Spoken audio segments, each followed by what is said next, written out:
Welcome to Flash Editorials for March the 10th, 2012.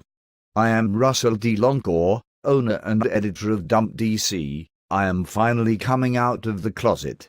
Newsreader Haywood is actually me. I am just using an English accent because it sounds cool. I am not really a black guy. I just have a very deep suntan. Flash Editorials is presented by www.dumpdc.com.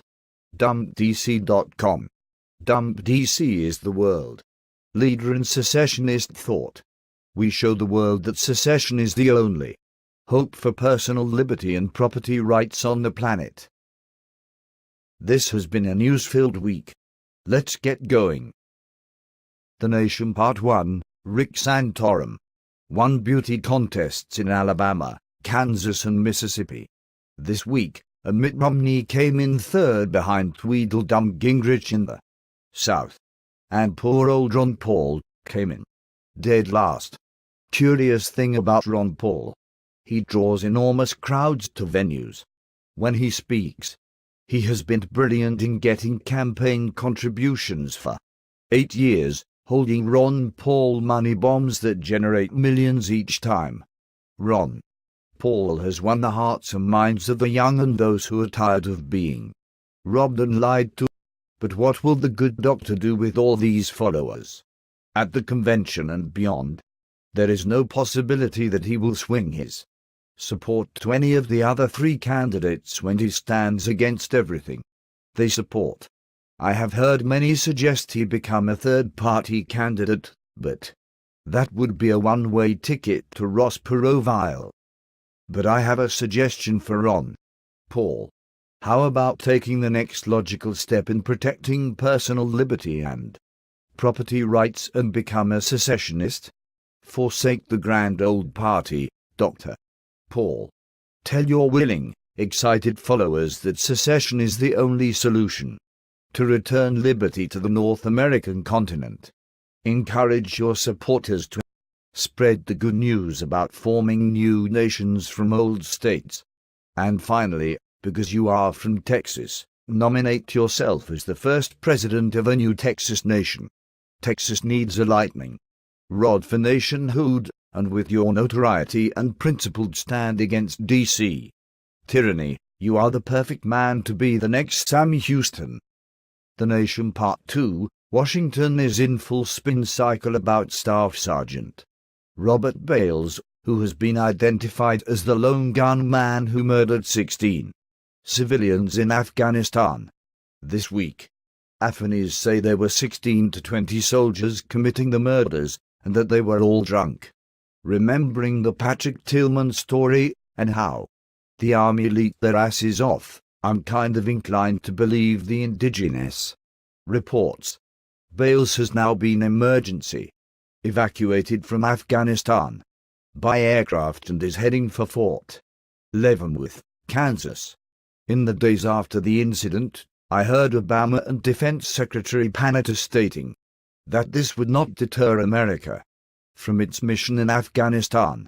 Really? Our soldiers commit a mass murder of mostly women and children, and D.C. thinks it's just business as usual? War is defined by atrocity, but also by hubris. And hubris is usually followed by nemesis.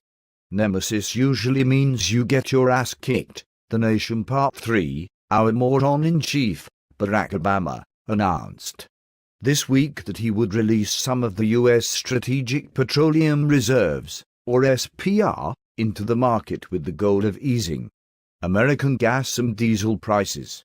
The SPR is supposed to be America's defensive measure against a temporary supply disruption. The SPR is an emergency trust fund of about 750 million barrels of oil. The U.S. imports about 12 million barrels of crude daily, so if we use the entire SPR, it would only last us 2 months. So once again, the White House wanker plays politics with national security in an attempt to lower gas prices at the pump. But the last time he dipped into the SPR was in 2011 during the Arab Spring, and the 30 million barrels released dropped the pump price by 3 cents. 3 cents? The world is awash with crude oil. Obama simply wants to get re-elected. This ain't about America, this move is all about him. In international news, this week, the SWIFT Banking Clearinghouse, the company that manages nearly all international financial transactions, suspended Iran from doing business through them. This is only the latest in a long line of sanctions that stretch back into the 1980s. Make no mistake, dear readers, the US is already at war with Iran. Economic sanctions are an act of war. There is just nobody shooting guns yet. Notice I said yet. Which brings me to International News Part 2, the U.S. Navy's first nuclear aircraft carrier USS Enterprise has sailed from Norfolk, Virginia, on its final voyage and deployment. It is headed for the Persian Gulf, Arabian Sea area. When it arrives, it will be one of 3 carrier task forces in the area at once. Is the Obama administration trying to bluff Iran? Or is the US going to strike Iran at the demand of Israel? Just keep one word in mind: sunburn.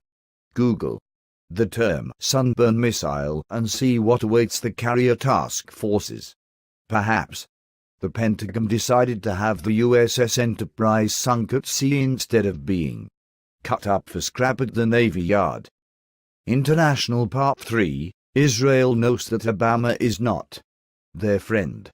But they know that the Republican top 3 are competing with each other to see who will go to war for Israel against Iran first.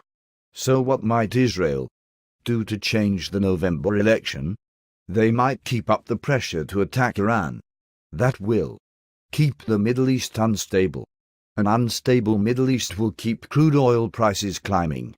And if gasoline prices hit $5 per gallon before November, Obama is a goner.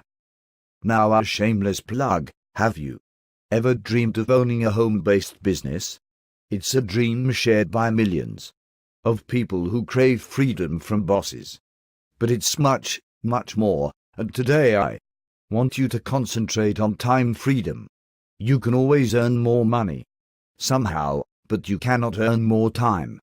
Spend it foolishly and it is forever gone. Long hours on the job steal time from you and your family. Did you get married and have kids just so you could bring home a paycheck but not spend time in their lives? Do you feel guilty when you miss important events because you have to work? You can take control of your life with the right kind of home business. To learn more about my energy business, go to www.masterpieceenergy.com. Watch the opening video about lifestyle. Then look to the left and click on Defining Moments to learn about a truly recession-proof business. www.masterpieceenergy.com. In business news, the Apple computer company has been enjoying a remarkable run-up of its stock price. Friday's close was $585.87 per share. I'm not saying it's not deserved, but I have been watching scores of hedge funds jumping on this stock, which drives up the price. I wonder how much Apple stock is really worth. I love their stuff and use it every day. But hype is hype, and stock is paper. We'll see what happens by the end of 2012. In the nation's economy, the number of actual new unemployment claims under state programs, unadjusted, totaled 337,713 in the week ending March the 10th, down 30,719 from the week previous. Yet once again, the Labor Department reported 351,000 new jobless claims, a number higher than the real number by 14,000. Apparently, the Labor Department has an affirmative action hiring program for the retarded. Now for some sports, the NCAA basketball tournament is in full swing, and 2 of the top 4 seeds have already been eliminated. The big dance is always a delight to watch, and a great teacher of the never quit values we all need to hear on occasion. And this year, CBS has partnered with other cable channels to show every game in its entirety. Hoop junkies must be in heaven. And in entertainment news, we turn to religion. Last week, televangelist Pat Robertson announced that the so-called war on drugs has failed and that there are too many people clogging up the legal and penal systems because of drug use and drug dealing. Old Pat now believes that drugs should be legalized, regulated, and taxed like alcohol. I wish to point out to you that Robertson's epiphany is not moral or based in an understanding of personal liberty, but political and cultural. He must also be figuring that he's done enough good stuff through the 700 Club to get into heaven, so why not flip the bird to the rest of the evangelicals? Now, that's entertainment. That's all for tonight. Thanks for watching. I am Russell D. Longcore. For all of us here at Dump DC, good night and good luck. Dump DC, 6 letters that can change history. Copyright 2012, Russell D. Longcore. That's me. Permission to reprint, in whole or in part, is gladly granted, provided full credit is given.